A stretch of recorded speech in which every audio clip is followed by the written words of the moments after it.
It's been a fiery morning inside a Senate inquiry that's looking into supermarket price gouging. Outgoing Woolworths CEO Brad Banducci has come under fire for refusing to answer questions.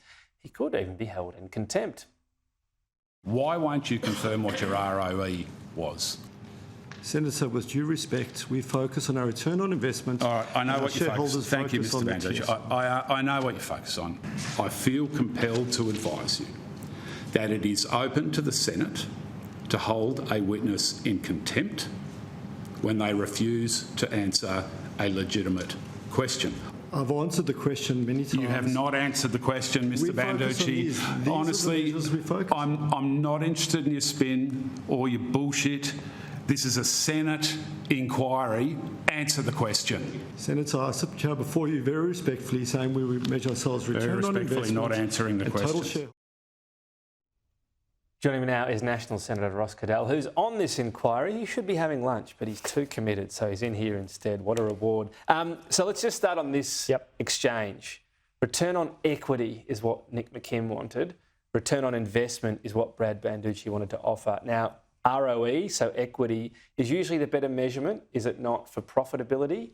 Is that the measure you would like to know as well? And that's the point. I mean, there's lies, damn lies, and statistics, and we're finding the big guys hiding behind numbers they want to give. So we had evidence that the ROE was around 25, 26% for supermarkets, which is double that of the banking industry here. And we just wanted to find out if that was true or not. And Brad was obviously reluctant to answer that because he didn't want to. The ROI measure of 2.7% or so, that seems roughly in keeping with the supermarkets around the world, not particularly high. Is that accurate, do you think? I think we have to have a look at how that's made, because we really look at the gross margin on what they are, because what you do once you buy your product for $1, sell it for $2, that gross margin enables you to do stuff. We're seeing evidence that supermarkets are buying extra stores to shut down independents, they're buying real estate to shut down these things, and actually using that margin that ends up at 2% once they've done that, but they're using that great margin to enhance their position and stay safe. The land banking is already illegal, is it not? So is that not being pursued properly? This was a law brought in a few years ago. The evidence from the ACCC yesterday was a practice of notification for these things has been falling away. Okay. It is not compulsory, and we need to look at that. And I think the interim report in Emerson goes some far, but we've got to find better mechanisms. So if we go to return on equity, which you think is the better figure, 25%, you say it's twice what the bank's is, but what's high?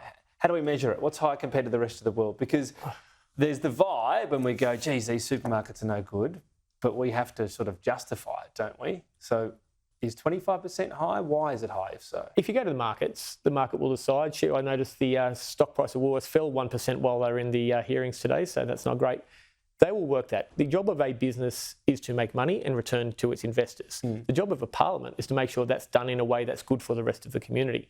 And we're looking at, are the returns too big? Are they using their power to hurt consumers and to hurt producers? And that's what we've got to stop. And so when we say too big, again, what's the measurement? Is there a similar market around the world where we can go, oh, look, it's only 20% there, bring it down 5%? There's not, because Australia has the highest concentration of the big two in supermarkets with 2/3 of the market. We are the poster boy for what you don't want to be. But what about a similar size? I mean, can you go to Canada, for example, and say, yes, you've got a better market, does it mean lower ROE and better for consumers? Yes, it does normally. Right. That's the bottom line. Yes, it does mean slightly lower. But again, it's not just what the final number you end up with. If you're spending money prior to the profit line to maintain dominance, that is a bad thing. On things such as buying up land, you're saying, which as I said, there are laws for already.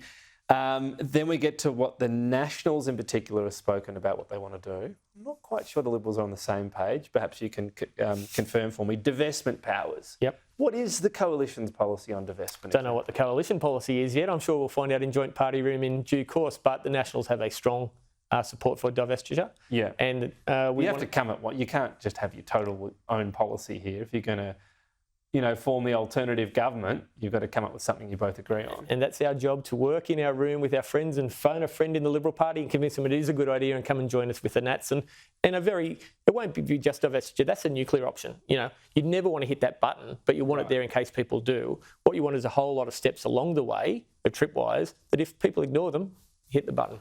So a lot of people say it's not workable though, because if you have to sell off somewhere, you sell off the least profitable one.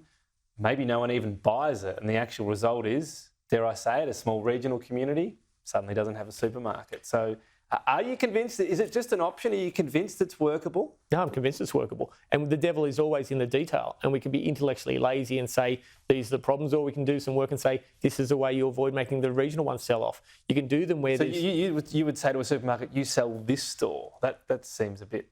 Well, you can't. There could be interim steps where you can only have 2 stores or 3 stores or a number of stores within a certain radius. Because that's what we're seeing is this conglomeration. The one in Milton, Queensland, where they bought the entire real estate building to kick out a tenant, an individual tenant, they already had 3 stores within 15 minutes of that. It's just that sort of stuff that we can do. Okay. The final thing I'll give you is we've heard today from Brad Banducci, what he's claimed is even if Woolworths made 0 profit, so they were just there for the good of the country, which you wouldn't expect them to do, but let's take the hypothetical, it would save $5 a week for a family. If that's true, should we be careful about how much this is actually going to result in? I mean, are the savings going to be pretty limited, even if, you know, we're going to increase profitability, competition, I should say? We're talking about a few percent in the difference. But that comes down to that number that Woolworths and Coles want you here again, that 2 to 3% number. That's what they're talking about for their $5. What about all the extra percent they're spending to maintain dominance and push the rest of the market down? So you think the $5 figure would be better if it was a sort of holistic tearing up of the competition rather than just... It would clearly be higher, and we're trying to get the numbers to help us know that. These guys don't want to give us the numbers. Ross Caddell, thanks for your time.